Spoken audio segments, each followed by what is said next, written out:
Hello বন্ধুরা, তোমরা সবাই কেমন আছো? আমি খুব ভালো আছি। তাই চলে আসলাম তোমাদের কাছে আরও একটা নতুন রেসিপি নিয়ে। দারুণ সুস্বাদু আর টেস্টি রেসিপি। তাহলে চলো ভিডিওতে চলে যাই। আর ভিডিওটি তোমরা সম্পূর্ণ দেখো, কেউ স্কিপ করে চলে যেও না। ভিডিওটি দেখে ভালো লাগলে একটা লাইক কমেন্ট শেয়ার করে দিও, আর আমার চ্যানেলটাকে সাবস্ক্রাইব করে দিও।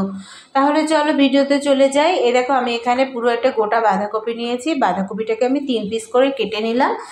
আর এদিকে একটা মশলা করে নিলাম, আদা, কাঁচা লঙ্কা আর টমেটো, আর কতগুলো চিনে বাদামও দিয়ে দিয়েছি। দিয়ে মশলাটাকে এরকম করে ভাপিয়ে নিলাম, আর বাঁধাকপিটাকে আমি ভাপিয়ে নিলাম। এদিকে একটা বেসনের গোলা করে নিচ্ছি। আমি 1 বাটি বেসন নিয়েছি, তার মধ্যে নুন, হলুদ, কাশ্মীরি লঙ্কার গুঁড়ো আর জিরের গুঁড়ো, ধনের গুঁড়ো দিয়ে ভালো করে ফেটিয়ে নিচ্ছি। দেখো আমার আর একটু জল লাগবে, দিয়ে জল দিয়ে আমি ভালো করে ফেটিয়ে নিলাম। এদিকে বাঁধাকপিগুলো আমার ভাপানো হয়ে গেছে, আমি তুলে নিলাম। তুলে নিয়ে আমি দেখো চাকুর দ্বারা পিস পিস করে কেটে নিলাম। দেখো অনেকগুলো পিস হয়েছে। এবার আমি মশলাটাও করে নেব। একটা মিক্সিং জারে মশলাটা করে নেব।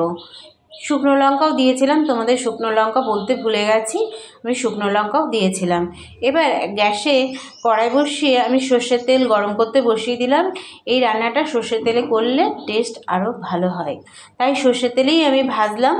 তোমরা এইগুলো বিকালে চায়ের সাথে স্ন্যাক্স হিসাবেও খেতে পারো, দারুণ টেস্ট হয়, দারুণ সুস্বাদু হয়। আমি এরকম বড়া ভেজে নিয়ে তরকারি করেছিলাম, দারুণ টেস্ট হয়েছিল, দারুণ সুস্বাদু হয়েছিল। আমার মেয়েরা তো খেয়ে খুব প্রশংসা করেছিল। তোমরাও এরকম করে ভেজে একবার ট্রাই করে দেখো, দারুণ সুস্বাদু হয়। এবার এদিকে ভাজলাম, আর এদিকে একটা কড়াই বসিয়ে আমি কড়াইয়ে সর্ষের তেল দিয়ে গোটা জিরে, তেজপাতা, শুকনো লঙ্কা ফোড়ন দিয়ে আলু ভেজে নিলাম।